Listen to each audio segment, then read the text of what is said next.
3, 2, 1. Boop. Shoop.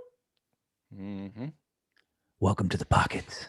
Episode 3 with a special guest, Mr. Michael Allenby. Yes. Welcome in the pocket now. You I've are always wanted to be in the pocket. Been a drummer my whole life, but never was in the pocket. Well, I did not know that about you.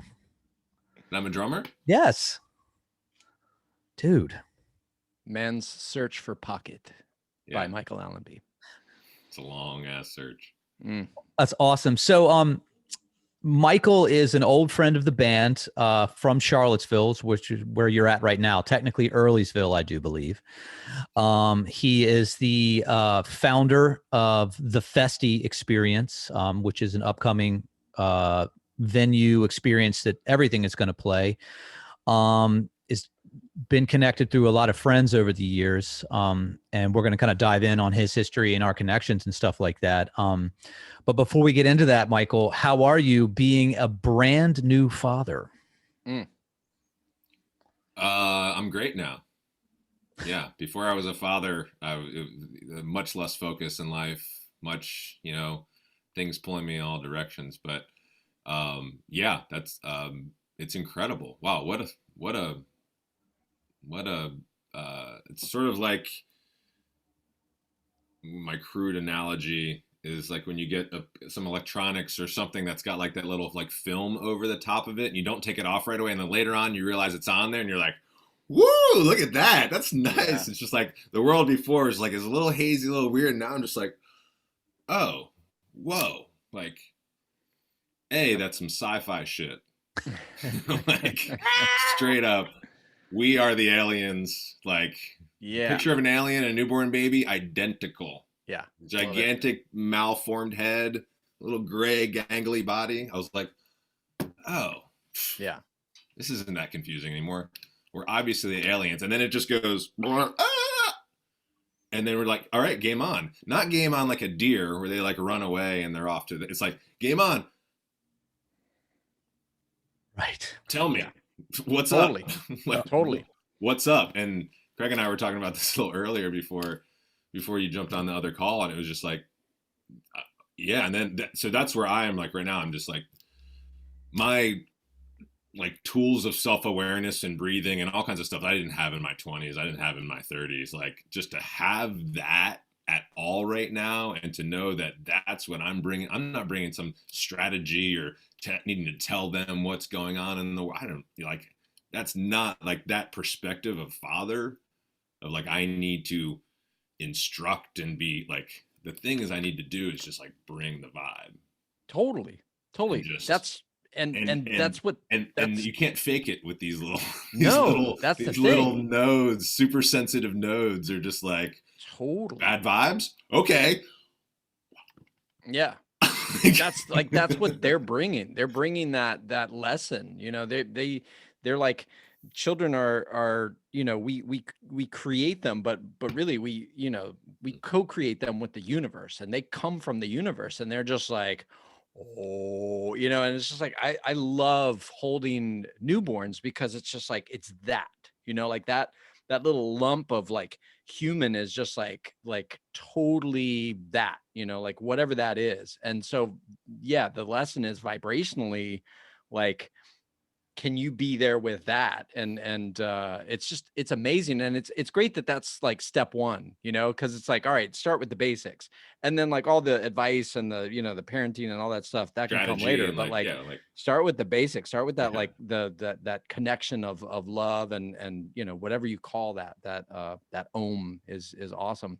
And like you said, I remember when my firstborn Lily was born, and I walked out of the hospital in Culpeper that morning, and it was just a completely different world. Like, the world suddenly had this different context to it, where it was just like, oh, this is the world in which my child lives. And like, I turned on the radio and I was like, oh my, like that, just all of it was like completely different. And it's just amazing how that journey works.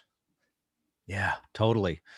Yeah, when so Vera was born by C-section, so I was like the first like hands-on, and I remembered like people before she was born like, "Hey, are you going to cut the umbilical cord?" And I was like, "Yeah, I didn't set out to have that experience. I wasn't like on my list of like can't wait to do that, right? Just don't need to hold the hose, right? Don't need to cut it, don't need a thing." And she cuts, so the doctor picks her up and she's purple, like a little alien, and I'm just like, "Oh, look, ET phone home. Oh, shit, you just turned into a human. Hey, Vera, how are you doing, buddy?" Like by the time she got to the pan, right? And then they're like, "Hey, do you want to cut the umbilical cord?" And I was like, "Well, hell yeah. Like, why would I not want to do that? Like, why would I not want to have that experience?" Or like, "Hey, do you want to like, give her first bath?" And like, "Hey, she just, dropped a deuce. Like, do you want to take care of that?" And you're like, "Bring it. Like, let me wipe ET down here." And like, it's just amazing. Yeah, that change. You're just like, "Nah, I don't know about that." And then you're like, "I don't know anything else." Yeah. Right. Like Alpha Space comes out. Like that. This Yep. is Yeah. like that.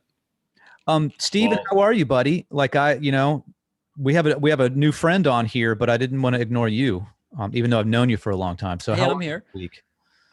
I'm good. I just got vaccine dose number 2 this morning. So wow. it's funny because it's like my body's just kind of like on alert. Like I'm like, do I feel okay? And so like it's just like this weird like kind of like when we took 5 here in between the two little the Festy podcast and this podcast, I like got up and got some water and kind of just walked around and I was just like, well, I don't know. I'm not really quite sure. But I'm stoked. I really like the idea that, especially with Festy coming up, especially with like some other things I'm doing this summer, that I feel like that I'm doing the, like what I can do to like keep myself safe and help, keep the community on the right track and all that stuff. So that feels good.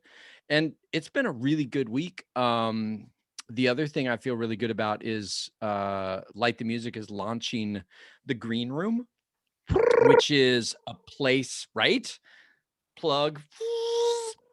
The Green Room is a place where these creators that we've been working with, these student creators who are discovering, digital audio music creation and collaboration and being in a virtual band together, like this is going to be the place where they can hang out and collaborate with each other and share stuff, and we'll have like cohort based courses inside of that and all that. So we're really like moving forward towards that. We've got some awesome people working with us on that, so it's been a really, really awesome week. So stoked. Love to hear Cool. that. Fantastic. Whoop. How So, you doing, Craig? dude, I'm pretty good. It's been a full week. It's been a full week. Like I wake up in the morning and I want to have a good day with my kid and make cool things here on the Outer Banks and hang out with you guys, and been playing a lot of guitar and singing a lot to get ready for this Festy gig, because I'm really stoked about it. Remind me, I want to tell you the essence of the problem story from my angle, Michael, that Steve was talking about, the emotional part of it all. I had the same emotions, but on an added layer. But it's been a great week. There's a lot going on. I mean, almost like too much to like get into an intro, but I feel really buoyant right now and joyful. So stoked to be here. And that would bring us to our next part of the podcast, Michael, which I think that our audience, tell us about your background, man, because as the founder of the Festy and how we got here, tell us a little bit about like what's going on, because I've known you through Randy Reed, who is the manager and longtime collaborator conceptually for everything, and still a real close brother of ours. But yeah, fill us in, man. Yeah, Randy officiated in my wedding. Oh, So that's to throw in a little shout out Randy Reed, plug. But man, yeah. So I'm mostly a Virginian. Most of my life in Virginia. Grew up in Williamsburg, and older brother, younger sister. Older brother just heavily influenced me in music. Kind of pulled me out of listening to hair metal bands, Poison and White Lion, and I was in that cult. I was in the MTV cult, and he paid me to listen to the Hoodoo Gurus and REM. And Paid you? He would pay me. he would give me $1 to listen to a song 6 times. Wow. And inevitably I'd just keep listening to the album. I would get distracted and so I got really into the Hoodoo Gurus and really into Chronic Town and Murmur and he just totally shifted, my headspace about where I was gonna, discover music and appreciation for music. And then so he went to JMU. And I talked to him every single day on the phone during his first semester. And he emailed me. There was no email. He mailed me 2 CDs. He mailed me Johnny's Heritage and Everything Play. And he's like, man, I'm at JMU. I'm checking out the scene. These are the bands. This is what's going on. So yeah, I was in, 10th grade or something, rip and play. So yeah, that's how I first got touched by everything. So just like we'll keep going with your story of like there are many more chapters, but like so you put on this album that we made, and our experience of it, of course, was like, especially listening back to it now, where like how young we were, like how like there's some interesting things on that album, but like so you put in this CD and like what happened next? Nate Brown. Yeah, right. That's what I heard. I mean, that's what I heard. Yeah. I mean, I heard, and I was a drummer, but you just heard this ridiculous stuff going on, by apparently some college kid. And it was interesting. There was a student at William and Mary, I think her name was Sally, red hair, curly red hair, but she knew Nate. And I was like, oh my God, she knows someone in this band. And it was just this thing where I just felt like there was this, my brother introduced me to it. So I was connected to it, but it resonated with me. I mean, certainly the sort of Virginia sound, the sort of party, rock, I don't, I call it the Virginia sound. I'm not sure where but it's just that sort of thing that was happening. And I was in high school and very, very influential, very, absorbing a lot at that time, going to a lot of shows, getting these influences. But I mean, I remember SLWB, and I remember like laughing, and it was fun, and it was, it could, could pick up an acoustic guitar and like you could kind of, it was approachable. But I remember the drums just being like, this guy's a, and I didn't know the term monster at the time. I wasn't even that into it, but I remember that was like the thing that I remember most, even that first record. Still a monster. Nate Brown. Jeez Louise. Still, like, I mean, force of nature. And of all the drummers I've through like the studio stuff that I've done and all the bands we've played with, worked with a lot of different drummers, and Nate's pocket, like it's the Rock of Gibraltar. Like he's always like in the pocket, and like it's funny, the cover band that Nate and I played in with Andy Waldeck, E3, we played like 50 shows a year and like just hours and hours of music over more than a decade. So like so much time playing. And it would happen like once a year where like Nate would drop a beat and Andy and I would both look back and be like, oh, he did it. He dropped a beat. And like, that's how often that happens. It's amazing. And then the other thing on top of that is like, so he has that, whatever that is, like the pocket, like whatever that is. But then on top of that, he, when we were on the road, dude always had his sticks in his hand, like always. And like either a drum pad or the back of the seat or whatever. And he's always just always.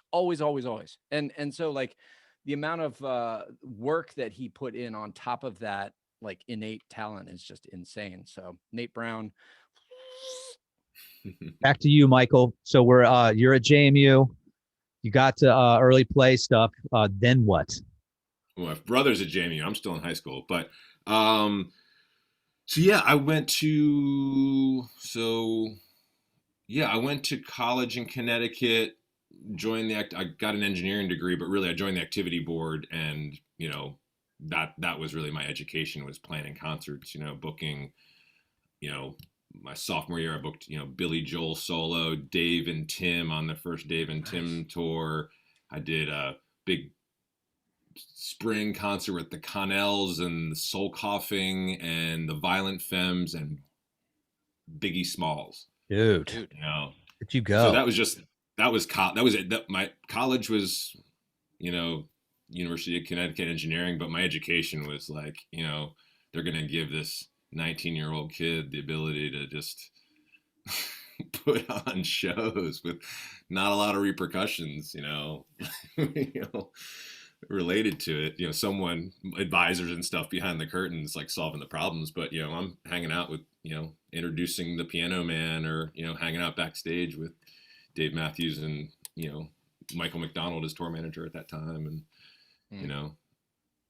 just experiences that were just going to be like, and I remember I did, right after Happy Gilmore came out, I booked Adam Sandler my sophomore year, and, 2,500 cap theater.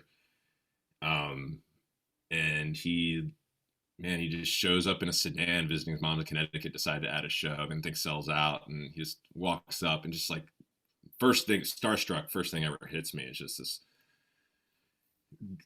guy walks in, but it was this, two things about that show, Adam Sandler live. First of all, like, he walks out on stage and the entire audience just stands up and goes crazy. And I just lose it. I'm just like convulsing and crying, because I'm like, can't believe this whole thing. Like, this guy walks out on stage, and I'm like, I was part of making that guy get here. And then everyone just goes like, and I just lost it. And then at that was the beginning of the set, beginning of the show, just big, life-changing, emotional, right place, knowing it, so psyched. And then at the end of the show, obviously everyone's going crazy. Probably plays Red Hooded Sweatshirt or something, and he like walks off stage, and everyone's going crazy, everyone's going nuts. And like, his tour manager looks at me and looks at Adam. He's like, "Hey man, do you want to do an encore?" He's like, "What material do I have?" He like, his tour manager like spits off like 3 skits that he hasn't done yet. And the guy looks at me, he's like, "Hey, can we do an encore?" I was like, "Yeah, absolutely." And I like I was like, I didn't know how to communicate to everyone not to put on the house lights. I was like, I didn't have that flow yet. I didn't have that command of the room. And all of a sudden, like, I'm standing over that, I'm Sandler, and he's like getting ready to walk on stage, and the house lights come on, everyone gets in their seats and starts turning away. He's like, "Oh, fuck it." And I was just like this thing, it was perfect. And so it was, man, just the lessons learned that period of time, college in Connecticut. And I think everything came and played at a place called Husky Blues in Storrs, Connecticut, during that time when I was in school. And I came out and saw everything. This is like a comedy club bar. Perfect. And I got the members of everything to sign my copy of Play. Nice. Husky Blues, like, that's one of the ones that's sort of in the back recesses of a group of you would have erased that thing by noon the next day, I promise you. I have zero recollection. I barely did. I didn't think, I was just kind of letting but I was like, oh, when did I get that thing signed? I was like, oh, right. Yeah. So I don't know what era that was. I gotta rewind real quick. Yeah, rewind, please. Rewind back, just because the first time I got to see everything was back at Lake Matoka with DMB. Yeah. Another pivotal, that experience, that informed a lot of the Festy experience probably back then, that bucolic setting, vibey, just everyone chilling. It was just I'd been to the, not the Bayou, but the, boathouse, and I'd been to like show, but I hadn't really been to something that has that sort of open grass sort of feel. That was so back in high school, that was that was kind of like a peak scenario for Virginia, right? Because that was like Steve Lillywhite was at that show. I remembered, and I remembered like being by the keg with him and being like, this guy produced all these U2 records. And Dave was like really just about to explode. You could just feel it. And it just felt like the scene because Gibb was on that show too. Right, And I was going to ask. that was actually a friend of ours from JMU who was getting his MBA at William and Mary, Greg Sparrow. And he got in touch, was like, hey, I'm doing my thesis for my MBA. I want to do this concert. And he's kind of like, are you sure, bro? Like, because like we would drink a lot with him and I was be like, we drank a lot, but like, doesn't mean you should be putting on a concert. And that thing was so amazing. And what's crazy about that is that like we were playing in like the summer of 2000, or was it 2001 when we did the Pacific tour, Steve? Do you remember? I think it was 2001, I believe. Okay. Yeah. And we were doing this USO tour all across the Pacific. And we were playing a show in Chuuk, Micronesia, which is 4 degrees off the equator in the middle of the Pacific. It's like Chuuk, Palau, Yap. And it's like, dude, you're in the middle of nowhere. And we were playing for all these local Chuukese and some like Air Force people that were there and some bivouacked Marine aviators who were stoked to be seeing like music in the middle of like the Pacific. And there was some Peace Corps people who came over from Palau, which was like a 2-hour flight to just even get to another island. And we were at this luau that the governor of Chuuk threw us because we did a public service announcement for him during the show, which was stay in school, don't take drugs, and don't dynamite fish in the lagoon, which is like a 40-mile diameter, like, protected waterway. And at this luau, there were these Peace Corps people, and there was this girl who came up and was just like, oh my God, I can't believe that you guys are playing here. I was at Lake Matoka. I was at that concert. I'm like, fantastic. Welcome to Chuuk. Thanks for flying over here from Palau. Yeah, that was it was an infamous show. It really was. And And then that's, just in that whole like connection of us, and like coming back together. It's just like, of course I was at that show. That was one of those shows, and it was everyone who was really tuned into the scene that was happening at that time. And I was, still in high school. I was young, but there was a thing that we did that wasn't like you talk about the Virginia scene. I don't remember seeing it a lot of other places, but we would bring like when we did Soulfish, we would bring people on stage, and I believe that show, there's like, first of all, there's an ungodly number of people, period, on stage, but it's like there's Dave Matthews, there's Gib Droll, there's like, it's just amazing who's on that stage at that moment making music together. It's just sick. Yeah. So that was just, that show was epic for a lot of reasons. It was a really awesome show, but that moment of just like everything kind of becoming this like 20 something person band with like the Virginia scene was amazing. Yeah, pivotal. And then I went to college, and then immediately after college got back to Virginia, came back down to, actually lived in DC, started a band with a bunch of guys that I went to high school with, including my brother. Was in a band with my brother for 3 years in DC, working as a bar back. I got a job with my engineering degree, and I could, maybe 5 months into it, I was like, this is not the way I'm going to spend my time. So I got a job at Record Exchange, and I was a bar back at a club called The Garage, and played in a band called Crenshaw, and played, did the same thing that you guys, was doing, went after that same, being an original rock band and trying to frame, you go for record deals, or you do all of that. And during that time, I befriended a guy who ended up managing Crenshaw right at the end. That guy's name was John Bradner. And John Bradner had a connection to everything as well. He had some Sperryville time and some Snake Doctors time. And so, yeah, there was like another sort of wave of everything in my life.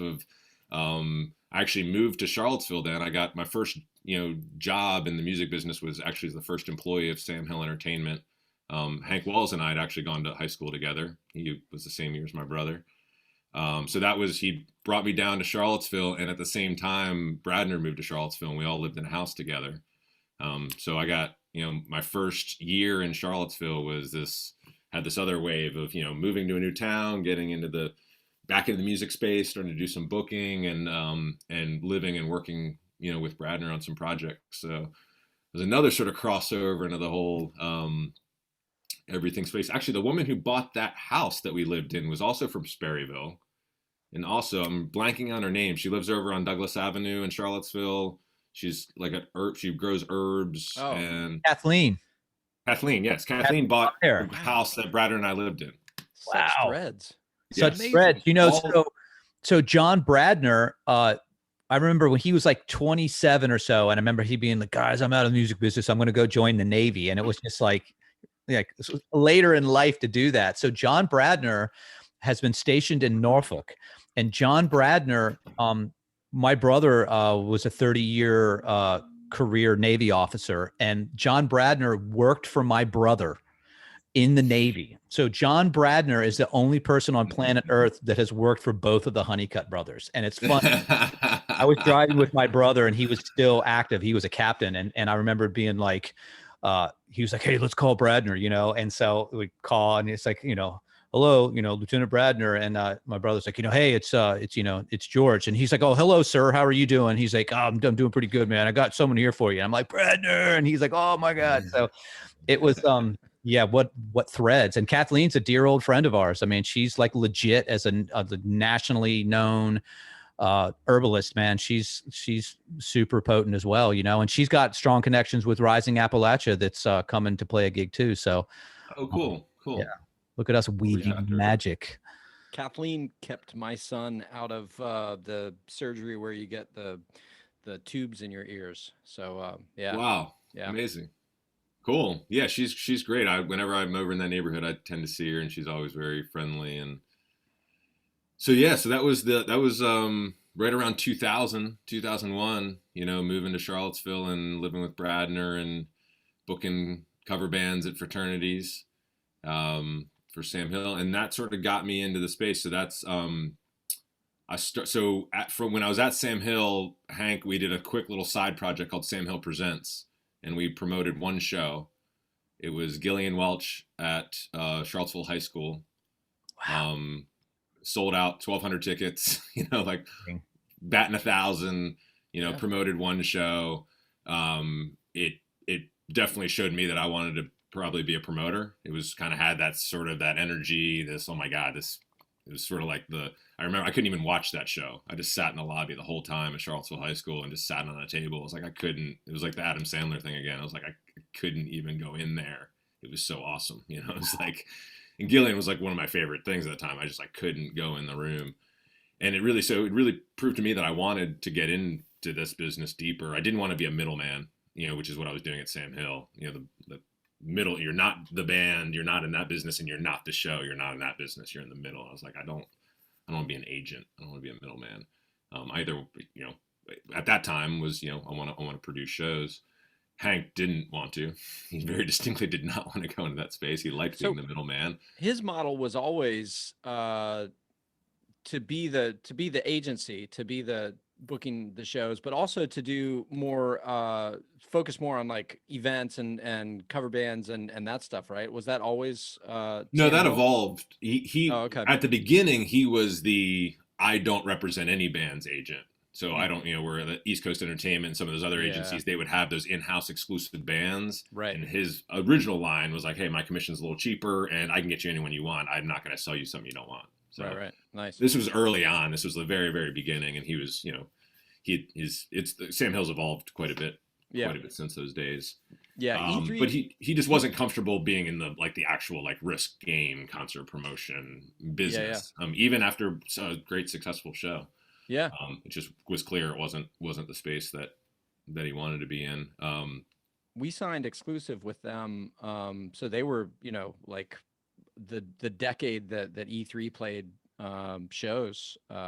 They were our booking agency. Mm-hmm. And I've loved Hank especially, but the whole team at Sam Hill, like they do a really good job. It was we signed with them for a reason. Like they were a little bit more innovative, and we're looking at, just ways to kind of push into the technology, and just better ways to do all of that stuff. And they were a great, just awesome partner. They pushed us, we pushed them. Like it was really good.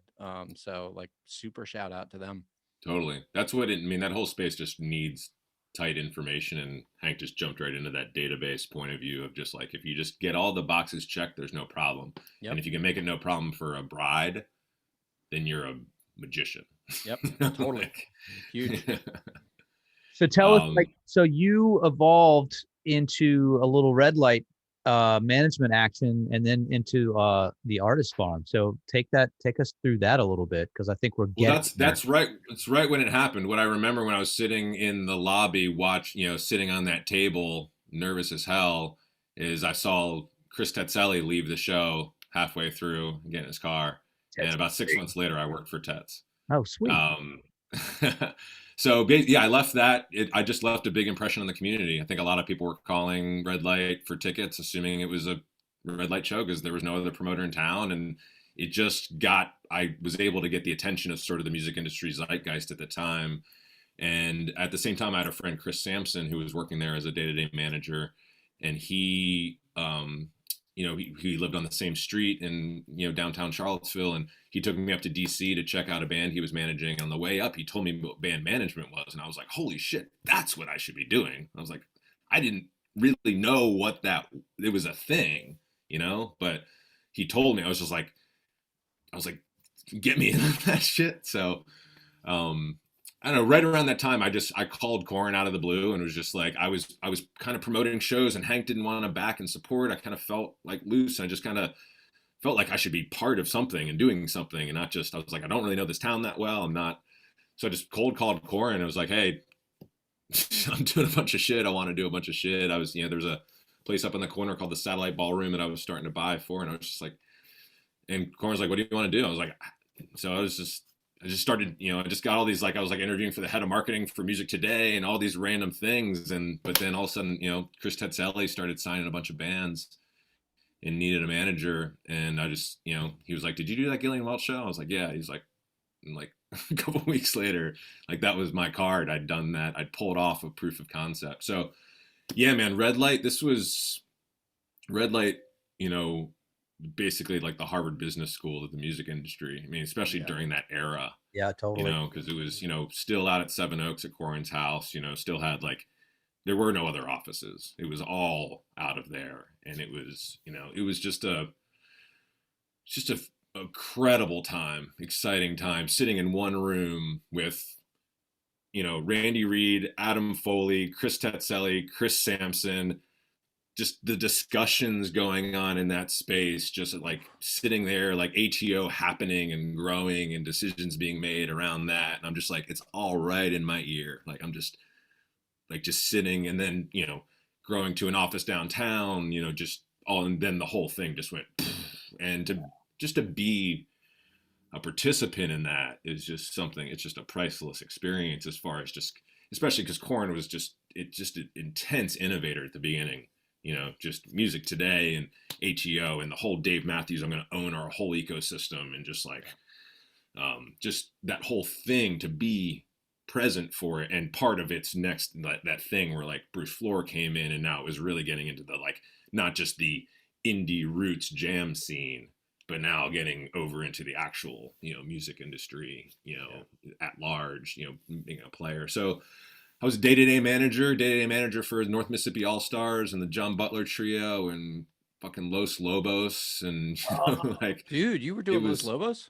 Dude. Yeah, it was yeah, I was the guy who had to get the 5 members of Los Lobos to agree. Wow. That was my job. They had to agree on every single show, had to be approved by all members. Yeah. Before you could confirm it. And that was essentially my role, is to go get these like salty old friends who like, are all like always poking at each other, and always like, it's just, I need to get them all to say, yes, we need this tour. We need to lock this tour in. But yeah, I mean, incredible experiences, really So incredible experiences. so Los Lobos album Kiko, Hmm. that album is so just innovative, so amazing, so beautiful. Um, and it blew my mind because like I knew of Los Lobos like sort of before that, and sort of, you know, like definitely an interesting band, super talented, something really like unique to say, like where they were coming from. But then Kiko for me was just like, what? Like what? So it's interesting hearing about like sort of their process. And this was one of Justin Lauder is a lawyer here, also a musician here in Richmond, and he sent us this list of questions. He's like, "I love the podcast you guys are doing. Here's some questions." And one of the questions was like the songwriting process.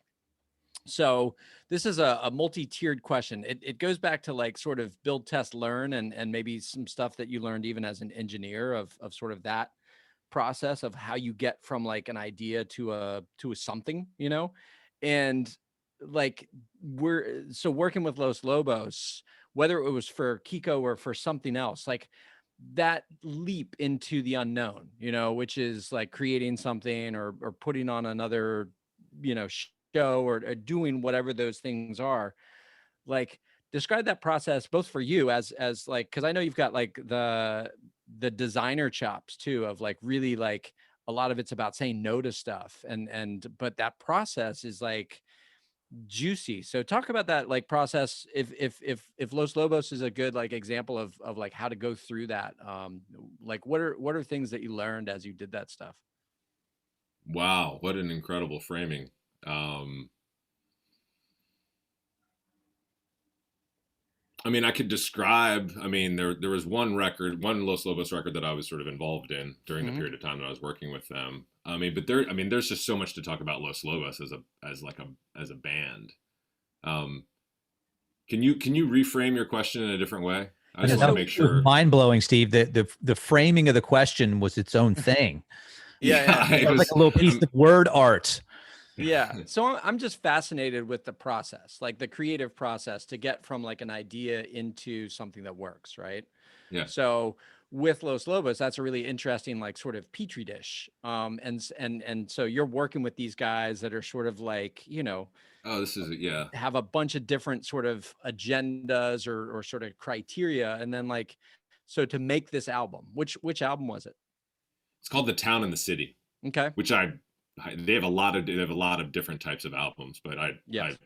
I'm of course I was involved in the process, working with them during that time. But they anyway. So yes, it's called The Town and the So, City. so the question, like, just to boil it down, like, what did you learn about, like, you know, the creative process and sort of like, you know, the build, test, learn of it all? Like, what did you learn in working with them? Yeah. Um, I learned a lot, and almost, but I want to talk. I think I want to talk about Los Lobos, and I think I'll probably answer your Yeah, question in doing this, just because I think they are such an interesting example of a band, and how there's so many different strategies and elements that makes up a band's career, and these guys are just there's such an interesting career there, yeah, and it's because it's this like East LA rock band, Mm-hmm. like that's what they are.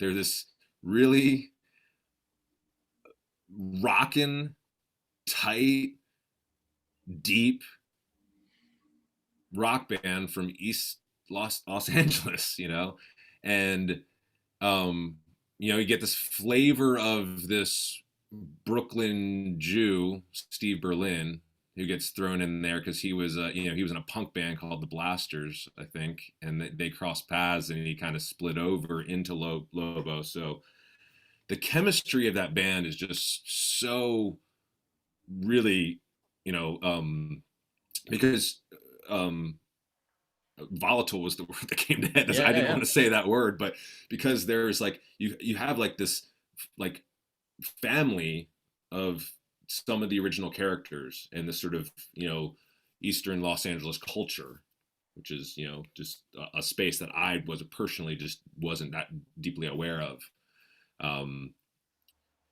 And they're so they're a rock band from LA called the Wolves. That's one framing, you know? Right. Or during some time in their career, and this is earlier on, you enter this Hollywood Records movie crossover La Bamba Yeah. opportunity. Yeah. Opportunity, big opportunity. And David Hidalgo sings La Bamba. It's a classic tune. They do it. And of course, the movie goes giant. And this band, who is a rock band from LA called the Wolves, you know, is one way to frame it. If you think of that as a white person, that just helps frame of like, they're not called Los Lobos from really their point of view. Right. From their point of view, they're called the Wolves, you know, because that's just, but in America at that time, in that framing of that song, they became La Bamba, and they became Los Lobos with La Bamba. Yeah. And they're really the attention and the marketing that powered their career enforced and codified this idea that they are the La Bamba Los Lobos. Yeah. Not the rock band the Wolves. Los Lobos. You know? Yeah, man. And I just think that there's just so working with them and everything they do, to them, they're Los Lobos, the Wolves. They're the East LA rock band. And then at the end of every show, they have to play La Bamba. Mm-hmm. and that's my take on it. I don't know that I ever really heard them even talk, but it was like, I felt like there was always this real sort of struggle of capitalizing on this amazing exposure, or this exposure opportunity that happened through the music and the movie industry, and you know, this sort of unlikely huge soundtrack, you know, the La Bamba soundtrack, which I own, you know, I had when I was, you know, a kid, and my parents listened to. It was a phenomenon. But so, you know, those records are where you can really find that band who's a rock band from East LA, who's creative and finding their thing. And yeah, that's where they have some incredible records, you know, and, you know, Colossal Head is one of my favorite, just weird and awesome and dirty, and just like Hidalgo ripping on Masi Mas, and it's just like, there's so many people that don't have that framing and never really got to learn that band, and you really had to be like a niche hardcore fan and catch them in the club on the right thing, you know. And it was just, so it was a, you know, sort of a management perspective. I mean, in the town and the city, so there's essentially David Hidalgo and Louis Perez songwriting team, you know.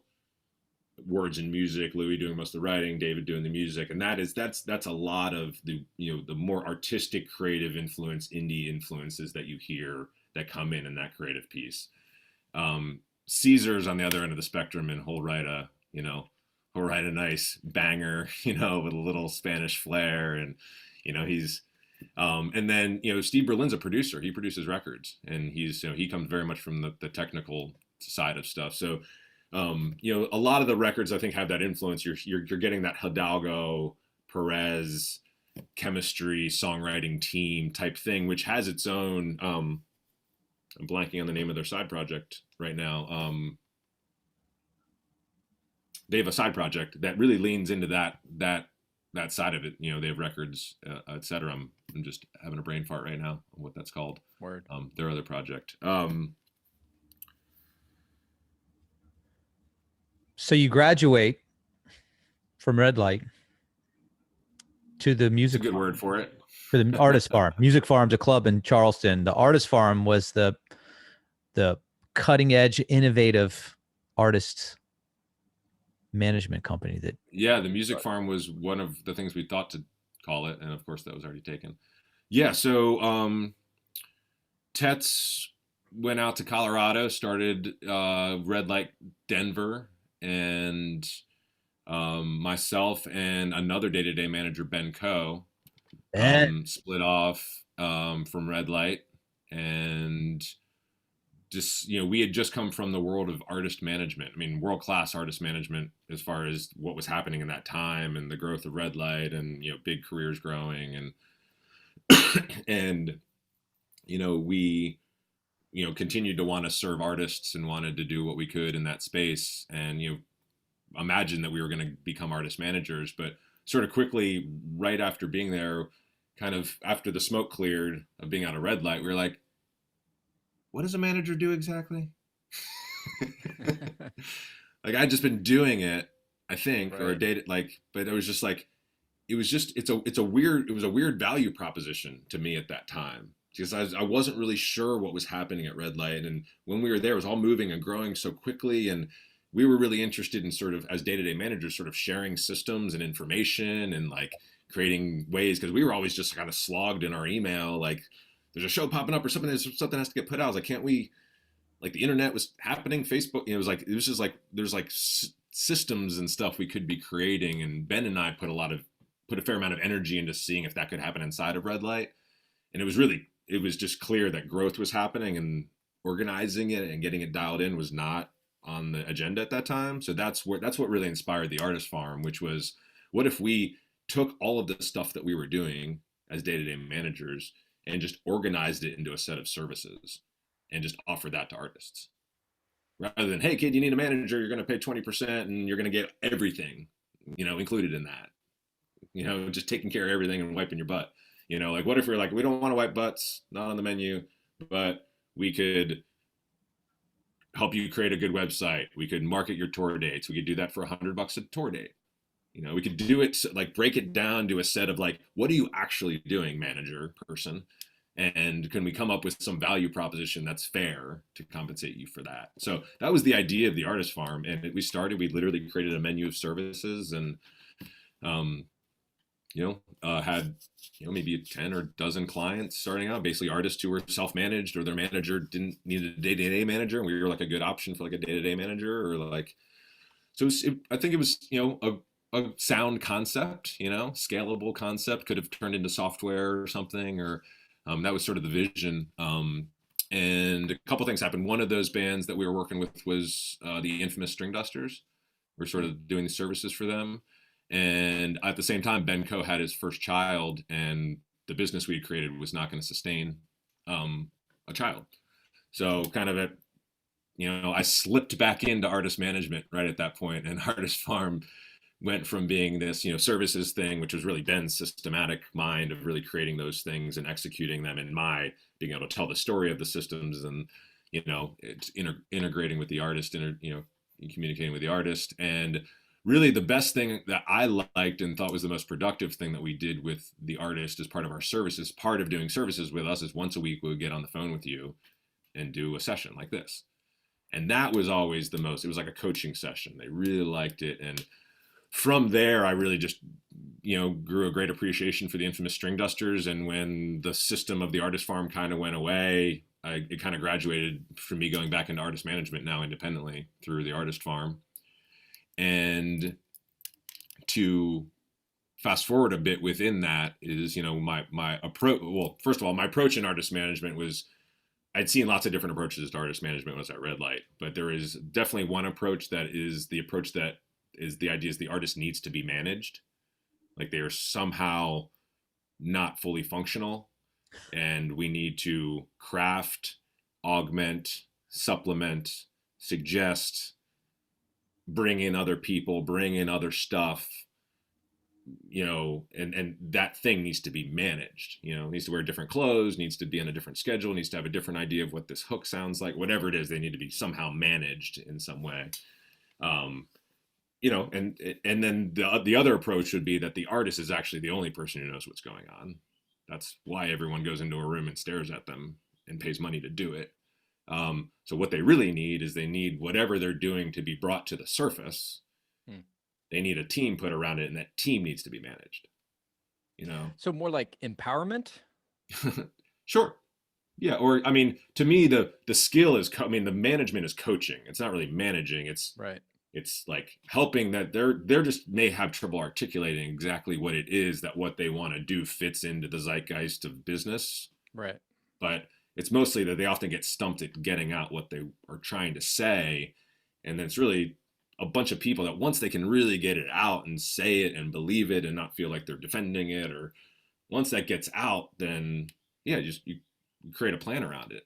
Getting the artist to articulate it is the hardest part, you know? Well, I think, you know, from our experience, and we worked with one of the best. I mean, it's funny talking about that original red light team, you know, like Michael McDonald, the best road manager I've ever seen, maybe the best, period. Like, just amazing how he just like made it all happen. And like when we opened up for Dave on that tour, like he was handling stuff for us. He was just like, yeah, like guest list names, just like all of that stuff, like taking care of us. And we were the opener, you know? So just amazing, amazing team at Red Light.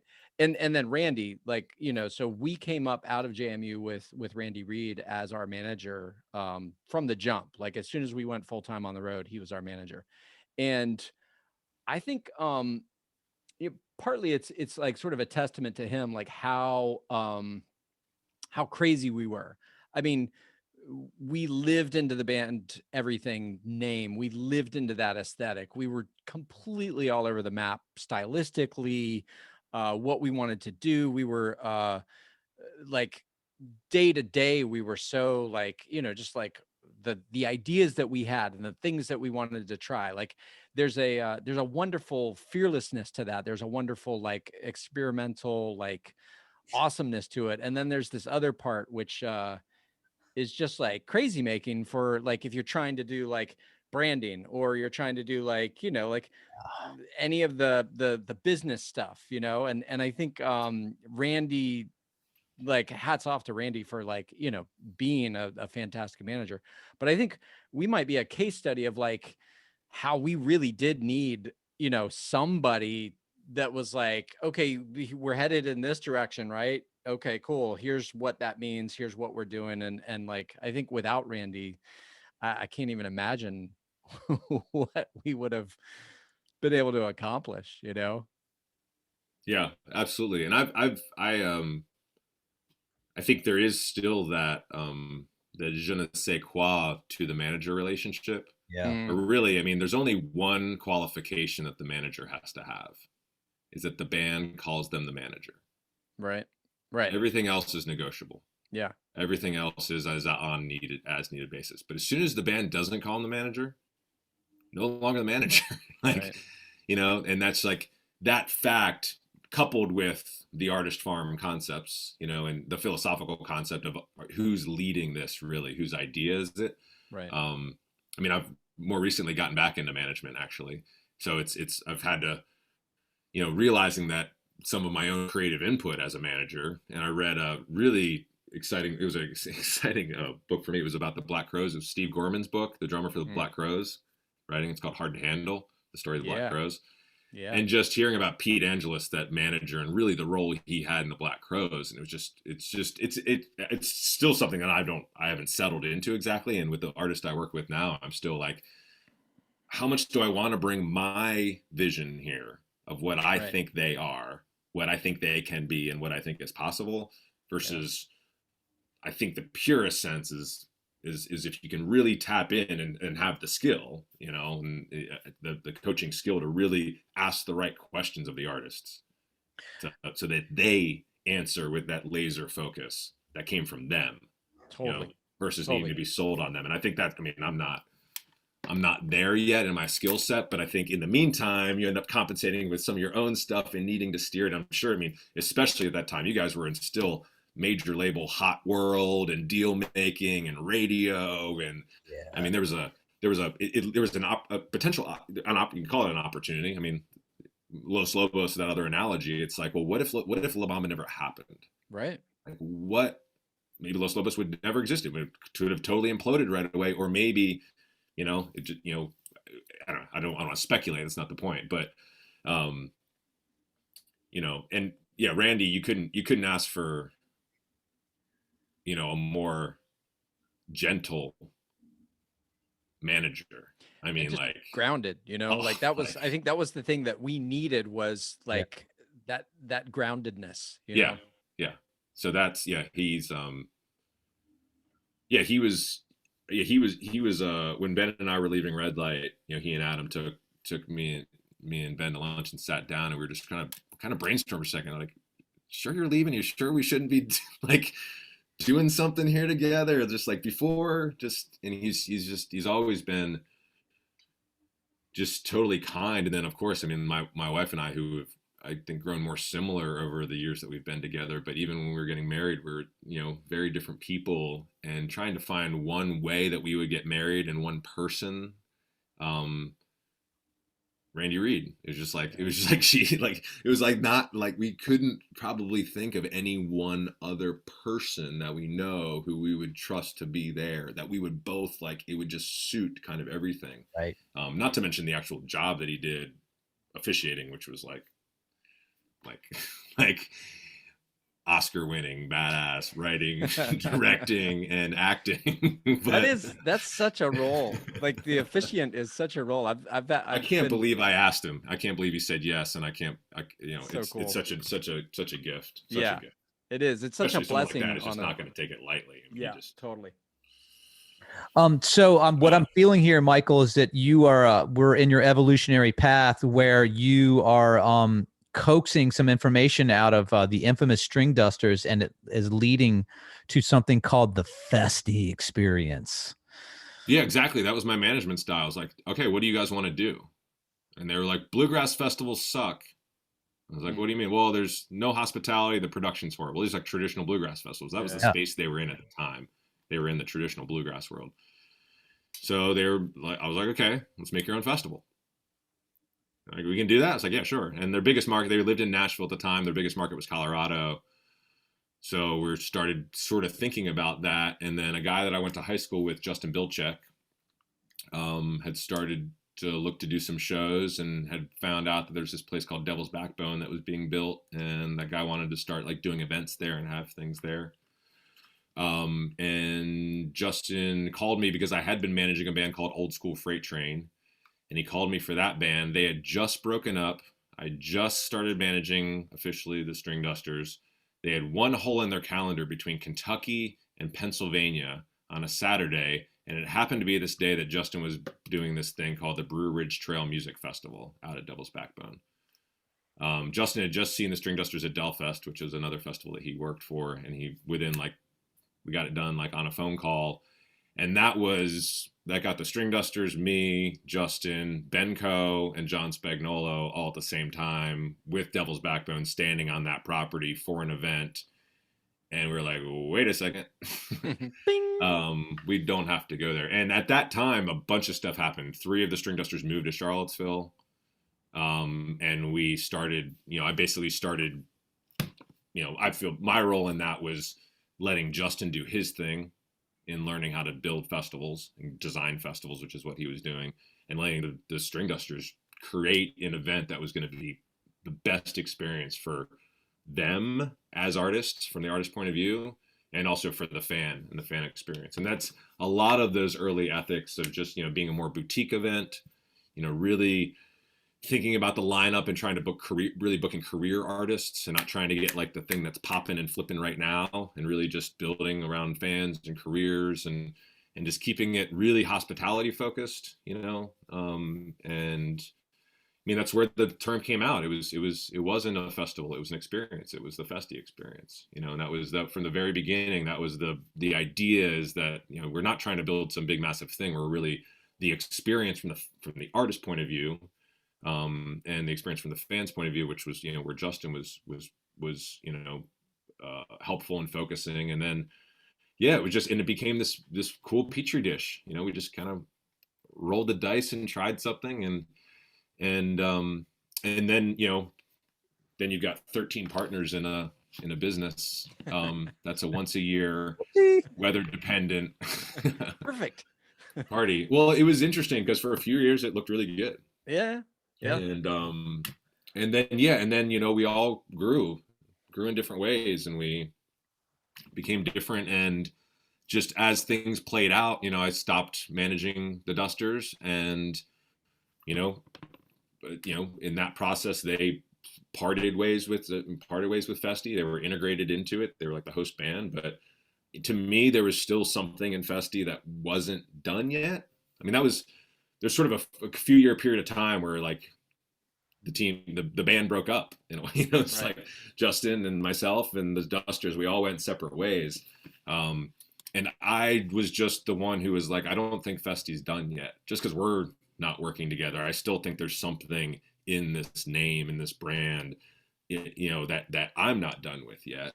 Well, that And I think some of the concept. other members thought it was done. They thought what Yeah. we were doing was the thing, and we're just cool with that being the thing. To me, it was, selfishly, or what I needed at that time, or why I was doing it, was because it was something that could be shaped. It was something that could evolve, and it was something that could have a feedback loop. And I really, once I didn't have other partners in it, I really have changed it a lot over a few years, and that is, I mean, if you're just trying to build a steady growth business, major brand and elemental changes aren't necessarily recommended. But that was really what I deep learning over a few years of me moving location, sharing property with Lock-in, moving it into downtown Charlottesville, really, trying to do things like drop the carbon footprint of an event. It's like, you actually want to you want to make a green event. First of all, don't do one. If you want to make a really green event. But if you don't send thousands of people driving out to a rural area and make a pop-up shanty town, Right. you're just going to fill dumpsters with a bunch of crap, and you're going to, have, Yep. a massive amount of, greenhouse gas effect from thousands. I mean, that's like Radiohead did a study. It's like the stuff you do on site, the recycling programs on site are not moving the needle. The carbon footprint is the transportation of the whole thing being moved in and out of some rural location.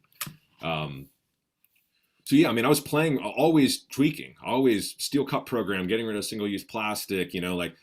I booked fewer and fewer bands every year. I watched every single year. I was like, I want the sets to be longer. I want fewer stages. I evolved it like that way into simplifying, and COVID just allowed this total acceleration in the process of what I was extrapolating towards, which was minimalism.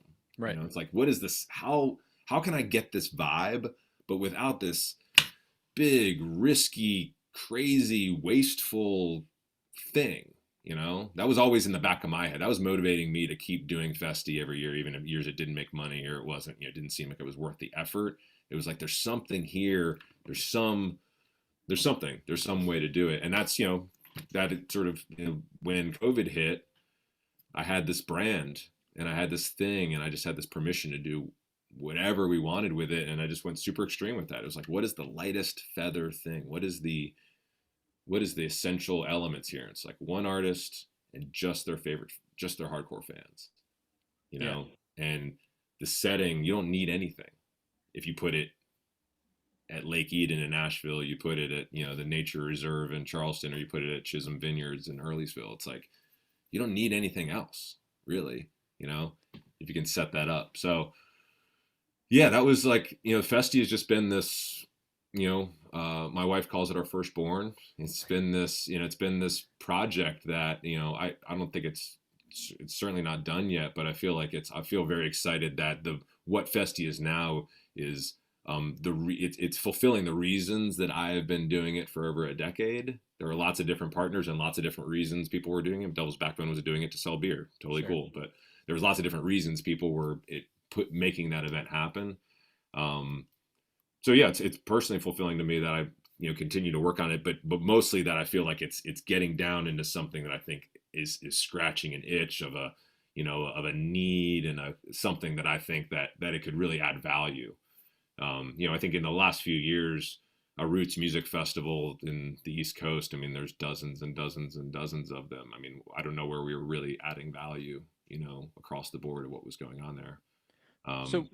So would you say the root concept, like the driving mission that you've kind of been like throwing different things at, but like the root concept is just this radical idea that a concert should be like really just focused on the experience for both the artists and the fans, like that's the, as opposed to, like a big festival where the idea is to, make money, sell beer, like there are different driving factors. But like, it feels like when we first talked to you about Festy, and especially like, what COVID did was sort of like burned off all of the BS. Like in the disruption of it, it's like, okay, well then what's the core thing here?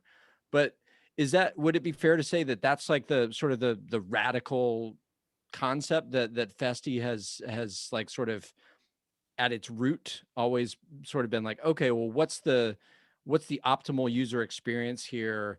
That, I'm a fan, I care about the environment, I want to see this band that I love, like how can you maximize that experience for me? Like, is that and then for the band obviously as well, is that like sort of the ethos, the mission of Festy? Yes. The word experience is something, it's very much part of our zeitgeist right now. But 11 years ago, it was a weird word. Yeah, The Festy Experience sounded like the Festy shanty rock. It's where it's like the Festy like who's foos. It didn't. Right now, like user experience, UI, like it's just like that is very much part of something in the last 6, 7, 8 years. The experience business, the whole, the totally. But it wasn't then, and that absolutely stuck out. For me. I mean, again, a lot of other people were part of the original, but for the reason that was the thing, is like, and to be a little less cynical on the way that you framed it, but it's like the other model is we need a lot of people because we want to see really big artists, and we need the economics to work. Yeah. So we're going to start with the premise of we need a shit ton of people. Yep. Yeah. And now let's get a lineup that draws a shit ton of people. Yeah. Like it's just like everything gets built around the idea that we need it to be big in order to work.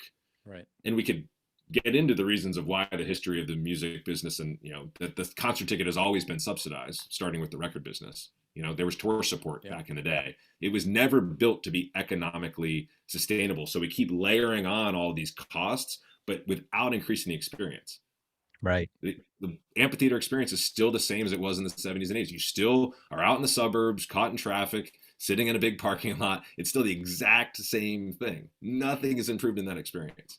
Like, all they do is put a more expensive VIP section up, which is basically just the same experience of the cheaper ticket before, but now we're just going to raise the ticket price. Didn't increase the experience for anyone. Right. So it's just, I think that, so yes, the answer is like, yes. Well, what if you just approach it from a different way? Not that we need it to be big, and big is better, and big is how we end up selling CDs, which is how concerts were invented it's how festivals were invented in this country. Not the same way they were in Europe. They were invented to sell CDs. They were radio shows. Yeah. That's how you got to see big bands. They were called radio shows. They were subsidized by record labels. That's how it was invented here. And in that DNA is the idea that it has to be big. It has to be broadcast. So it's like a different DNA approach. What if you started with the artist and their one hardest core fan?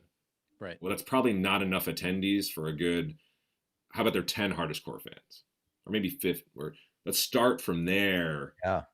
Don't let those other people in. I mean, they can get on the live stream, but don't let them that close to the art. Don't immediately so it's just, so yeah, I think that's a great way to frame it. And I think it's very true to the initial brand and where it was at the beginning and what I was passionate about. It's like, if you start from there, it doesn't mean you couldn't eventually get big. Yeah.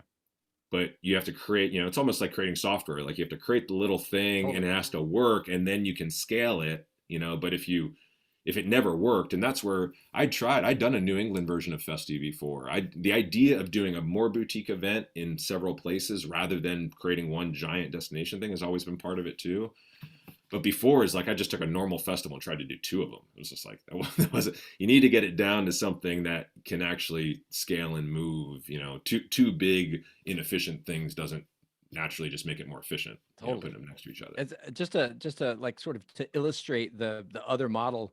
When we were doing radio shows, we're playing for thousands and thousands, tens of thousands of people, and then the radio station is doing their thing, and we would finish playing, and then it was like, okay, off to the autograph tent, and so then we're like, signing autographs, and there's people that have been standing in line for hours to get an autograph. And by the time they get up to us, they're like, who are you guys? Yeah. Who are you guys? Yeah, just sign this. And you're just like, it's like, you're like It's amazing. Yeah, they'd be like, They've been yeah, in line for hours, so they weren't at the show. They weren't in front of the stage. Yeah, they weren't watching seeing their band that they wanted to see, or you know, like I don't know what the like that user experience is just such a perfect example of like that's definitely not it. You know, like that's definitely not, Right. you know, and they came away from that with like this autograph from this band that they probably didn't even know, or like Yeah. maybe they knew Hooch, but like, Yeah. so what? You Hey. know, like it's just such an experience. dudes. Exactly. Hey, we're Exactly. coming up on about an hour here, and I want to be mindful of everybody's time. And I have a young, and I got to go grab in a second. But you know, Michael, like well, first of all, we're stoked to have you on the pocket. But you know, everything is getting back together officially as everything for the June 5th Festy Experience at Chisholm Vineyards in your Charlottesville location. I know you've expanded the Festy to Asheville and Charleston. Do you guys have any like parting thoughts on something you want to mention about the show, or any kind of things you want to cover before we get out of here? I mean, it sounds like I'm repeating myself, but I think it was in our earlier conversation, not this one. But just so people know, I mean that Festy is designed so you can have sort of the most connection and time with your favorite artist. So just, you know, anyone who's tuning into what's going on with everything right now, you know, it's obviously a very safe event. It's outdoors.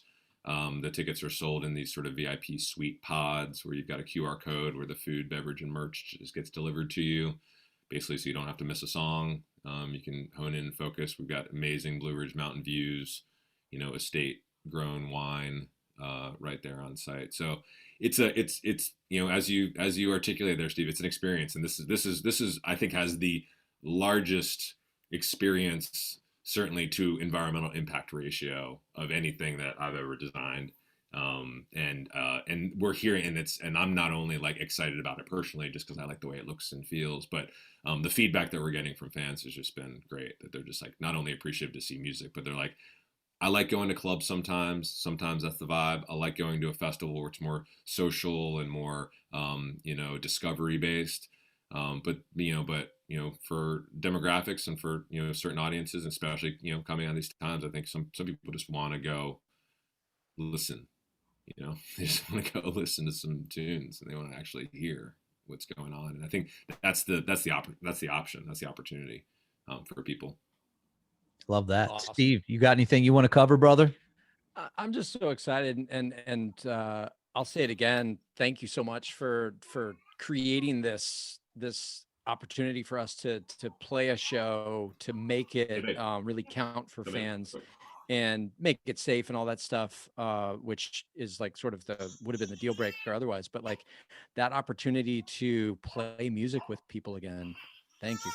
The parenting experience. Hello. We'll wrap it up on the parenting fatherhood. Look at that little baby. Who do we have here, Michael? This is Libby. Hey, Libby. Hey, Libby. Elizabeth Ann Allenby. Oh man. Well, Steve, you're very welcome, and I'm stoked. As I was saying before, I think, you know, it takes the bands and the fans all saying yes, and right now we're stoked. We're gonna have a party, man. It's gonna be a great spot. Woo! Perfect. Thanks for joining us on the pocket. Steve, are you going to take us out, buddy? You've been listening to The Pocket. All right. Be good to yourself. Thank you, Michael. Thank you. Thanks, y'all. Bye, guys. Bye. We'll talk soon.